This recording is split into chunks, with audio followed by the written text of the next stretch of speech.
Hi there, it's Marie, and welcome to Real Life on the Homestead. Today, we're talking kefir. Kefir is something I have been making for 20 plus years, way before it became popular. I have compared the differences between yogurt, kefir, store-bought yogurt, store-bought kefir, and making both yogurt and kefir at home increases the probiotics by tons. With the homemade yogurt, it is a bacteria that gets into your gut. It's a good bacteria, and it lives there for 24 hours.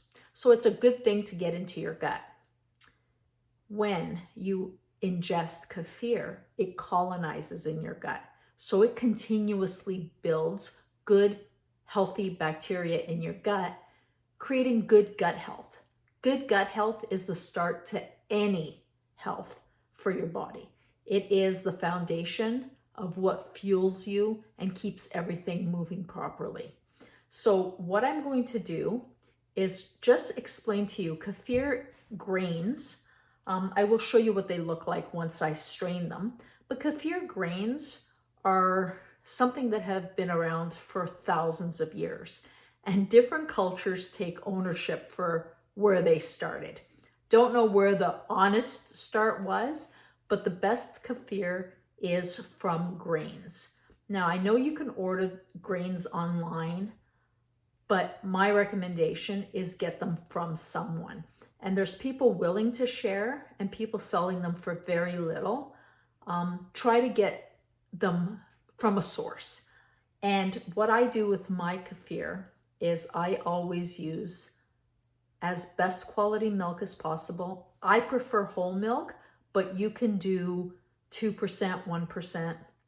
The kefir lives off the lactose. So what happens is it eats away at the sugar from the milk. Therefore, you have no lactose, you have no sugar. If you ferment it with the lid on, it gets a fizziness, which is really nice on the palate.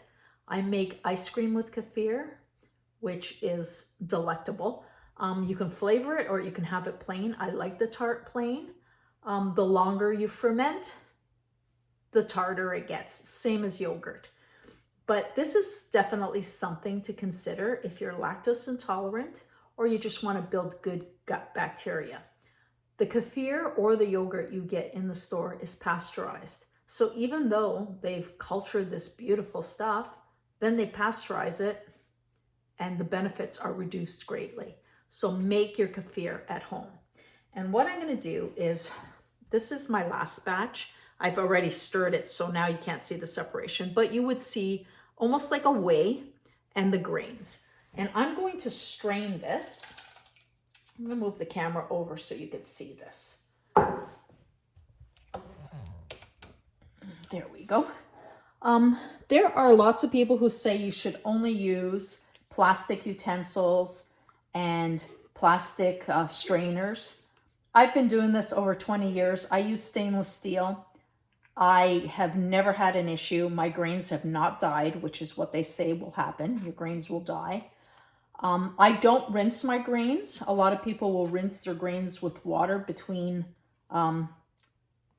fermentations, and that to me is just ridiculous. Why would you take away any of the bacteria? Plus, if you live in the city or you have chlorinated water, you're killing a lot of stuff with the chlorine. I'm on well water and I still do not rinse my grains. I'm just straining through slowly. I am using a silicone spatula just to get things going here. Now, these multiply, and they multiply well.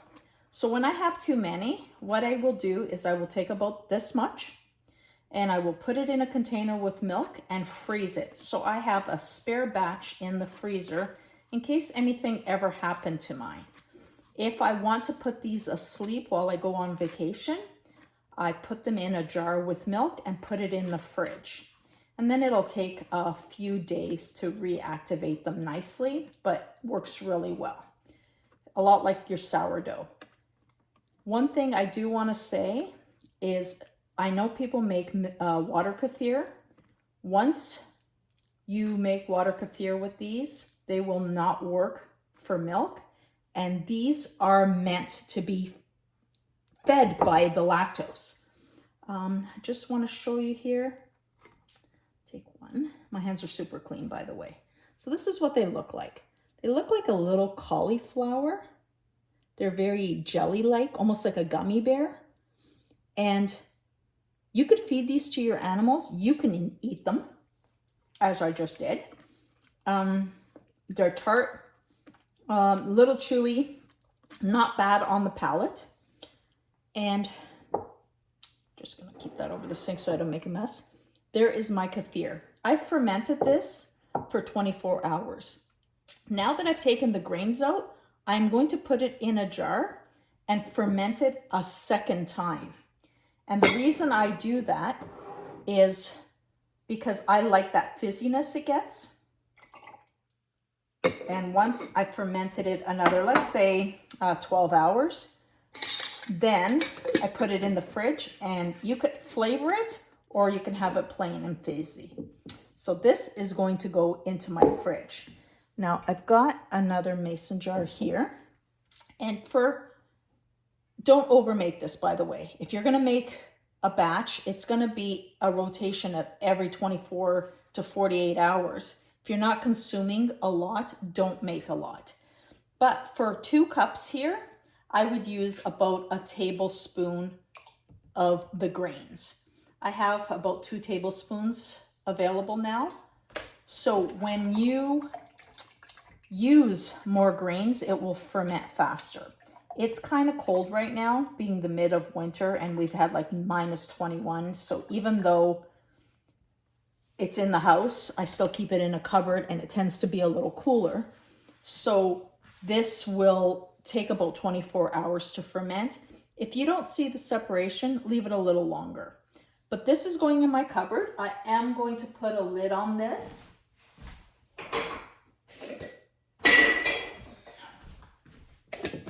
Because I want the fizziness to happen. Once this is fermented, I'll do exactly what you see. This one here, in about 12 hours, I'll move into the fridge, so I'll have a fizzy to it. How simple is that? Kefir is a wonderful, wonderful product, not complicated to make. So I recommend you start making some, improve your gut health with something that's just fabulous. And as always, go out, live your best life. If you're liking this, please don't forget to like, subscribe, share with your friends, but hit that notification bell so you see what I'm up to next. Have a great day.